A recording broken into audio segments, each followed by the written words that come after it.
Sankwala was a village cradled by the lush arms of the African savanna. The earth was red and the sky stretched wide and open. The village thrived on the rhythmic beats of daily life, a harmony between man and nature. Kwaku and Zubairu met under the shade of a great baobab tree. They were boys of different tribes, yet they shared the same laughter. The baobab was their fortress, its roots a web of secrets whispered among friends. Kwaku, with his bright eyes and quick smile, was the son of a farmer. Zubairu, with his thoughtful gaze, was the grandson of the village griot. Together, they dreamed of a future as boundless as the sky above. They played in the fields, danced to the rhythm of the djembe, and shared tales of ancestors long past. As the years passed, Kwaku and Zubairu became young men, their bond unbroken by the tides of time. Their friendship was a testament to the power of love over prejudice, a narrative that resonated deeply within the heart of Sankwala. The bond between Kwaku and Zubairu was forged in the innocence of youth. They met on a sunny afternoon, their laughter echoing through the fields as they played. From that moment, their friendship blossomed, rooted in shared dreams and mutual respect. Kwaku was the dreamer, always looking beyond the horizon, his head filled with visions of a world united by music. He believed that melodies could transcend boundaries and bring people together. Zubairu, the thinker, was captivated by the stories of their forefathers, the rich tapestry of their history, eager to preserve the wisdom of the past and ensure it was passed down to future generations. Together, they embarked on a journey to bridge the cultural divide that separated their tribes. They walked miles, visiting neighboring villages, sharing their vision of unity. They dreamed of a project that would unite their people, a grand celebration of their shared heritage and diverse cultures. A celebration of diversity and heritage, where every tribe could showcase their unique traditions. The idea came to them one evening as they listened to the distant echo of drums from a neighboring village. The rhythmic beats sparked an idea that would change their community forever. It was then that the concept of the peace drum circle was born, a vision of harmony and unity. Kwaku and Zubairu envisioned a gathering where every tribe could share their rhythms, their stories, and their hopes for the future, each drumbeat a heartbeat of the earth, resonating with the spirit of their ancestors. They believed that through music, they could heal old wounds and forge new bonds, creating a tapestry of unity and peace. The village embraced their vision, seeing the potential for a brighter future. And soon the sound of drums filled the air, a symphony of unity and hope. The peace drum circle became a symbol of Sankwala's unity, a beacon of harmony, a testament to the power of friendship and collaboration, showing that together they could achieve anything. The peace drum circle was a spectacle of sound and color, a vibrant celebration that brought the community together in a unique way.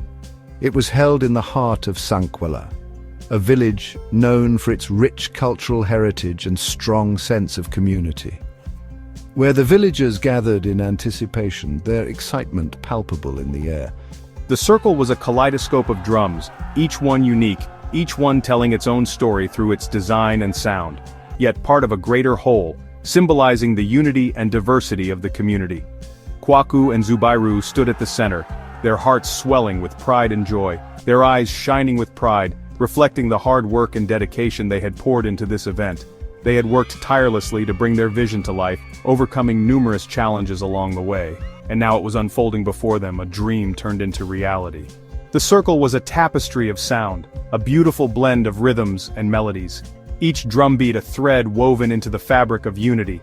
The villagers joined in, their spirits lifted by the music, their hands moving in rhythm, creating a harmonious symphony that echoed through the village, their voices rising in song, adding another layer of beauty to the celebration. The Peace Drum Circle was more than an event, it was a transformation, a moment of profound connection and joy. It brought together elders and youth, men and women, bridging generations and fostering a sense of belonging, each contributing their voice to the symphony, creating a powerful and moving experience. For Kwaku and Zubairu, it was the culmination of their dreams, a moment they had envisioned for so long. A testament to their friendship and shared vision, a celebration of their hard work and dedication. The Peace Drum Circle was a celebration of life, a vibrant expression of the community's spirit and resilience. a reminder that even in a world divided by borders, there could be harmony, unity, and shared joy. It was a moment that would be etched in the memory of Sankuala for generations to come, a legacy of peace and togetherness. But as the saying goes, not all that glitters is gold. The seeds of discord were sown when a disagreement arose between Kwaku and Zubairu. It was a small misunderstanding, a minor rift that grew into a chasm. Kwaku felt betrayed, his dreams of unity shattered by the harsh reality of human nature. He withdrew into himself, the vibrant laughter that once defined him now a distant memory. Zubairu too was torn, caught between his loyalty to his friend and his duty to his family. The peace drum circle, once a symbol of hope, became a reminder of what was lost. The drums fell silent, their echoes fading into the past. Kwaku and Zubairu became strangers, their paths diverging like the branches of a tree. It was a painful reminder that even the strongest bonds could be tested, and that the journey to redemption was fraught with challenges. The silence in Sankuala was deafening. The village, once alive with the sound of drums, was now a ghost of its former self. The villagers went about their daily lives, their hearts heavy with the weight of unspoken words. The peace drum circle, now abandoned, stood as a testament to what had been lost. The drums, once vibrant and full of life, were now just empty shells gathering dust in the corner of the village square. Kwaku retreated into his work, his heart a fortress against the pain of betrayal. He poured his energy into the land, tending to the crops with a single-mindedness that left little room for anything else. Zubairu, meanwhile, left the village seeking solace in the stories of his ancestors. He traveled from village to village, sharing their wisdom with those who would listen. The village, caught in the crossfire of the conflict, was left to pick up the pieces. Yet even in the silence, there was hope. Then came the summer of the Great Drought, a season that would test the resilience of the land and its people. The earth, once fertile and lush, was now parched and dry, its lifeblood drained by the relentless heat. The sun beat down mercilessly, turning the fields to dust and leaving the air thick with despair. The villagers watched helplessly as their crops withered and died, their hopes of a bountiful harvest dashed. Each day they prayed for rain that never came. The crisis reached its peak when a wildfire broke out on the outskirts of the village, a fiery beast born of the drought. The flames, fanned by the hot winds, spread rapidly, threatening to engulf Sankuala and everything the villagers held dear. The villagers rallied together, fighting to protect their homes and livelihoods. They formed a human chain, passing buckets of precious water. But without water, their efforts seemed in vain. The riverbeds were dry and their wells offered no relief. In the midst of the chaos, Kwaku stood alone, his heart heavy with the weight of his past. Memories of better times haunted him. In that moment, he realized that he could not face this crisis alone. He needed strength, not just from within, but from those around him. He needed his friend, his brother, by his side. Together, they could find a way to overcome this disaster. The fire raged on, a reminder of the fragility of life and the power of nature. It was a force that could not be easily tamed. But even in the face of destruction, there was hope. The dawn brought with it a promise of renewal. They knew that if they were to survive, they would need to come together, to put aside their differences and work as one. United, they could rebuild and thrive once more. News of the crisis reached Zubairu as he traveled from village to village. He heard of the drought, the fire, and the suffering of his people. Without hesitation, he set out for Sankuala, determined to do whatever he could to help. His return was met with a mixture of hope and apprehension.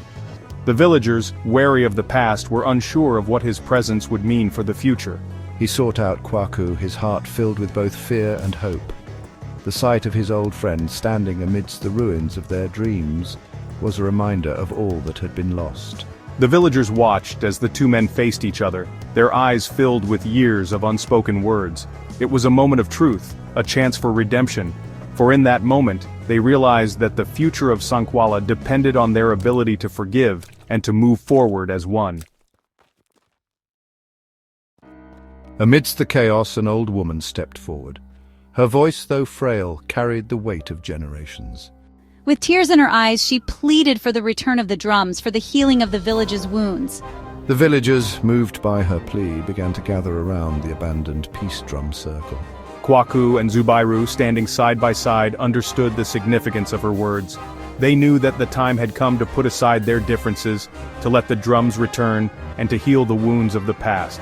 It was a moment of clarity, a realization that their friendship was stronger than any conflict. The villagers, inspired by the old woman's courage, began to play the drums once more. The sound was tentative at first, a whisper of what it once was. The drums returned to Sanquala with a force that was both powerful and gentle. They were the heartbeat of the village, a reminder of the strength that lay in unity. Kwaku and Zubairu, standing at the center of the circle, felt the weight of the past lift from their shoulders. They embraced, their friendship renewed by the power of forgiveness. The villagers, inspired by their example, joined in the celebration. The peace drum circle was once again a symbol of hope, a testament to the resilience of the human spirit. The village of Sanquala was transformed, its people united by a shared vision of a brighter future. The drums, once silent, now sang a song of redemption, a melody that would echo through the generations. It was a reminder that even in the face of adversity, there was always hope, and that through friendship and unity, anything was possible. In the end, the tale of Kwaku and Zubairu was a story of redemption, a testament to the power of music, community, and reconciliation.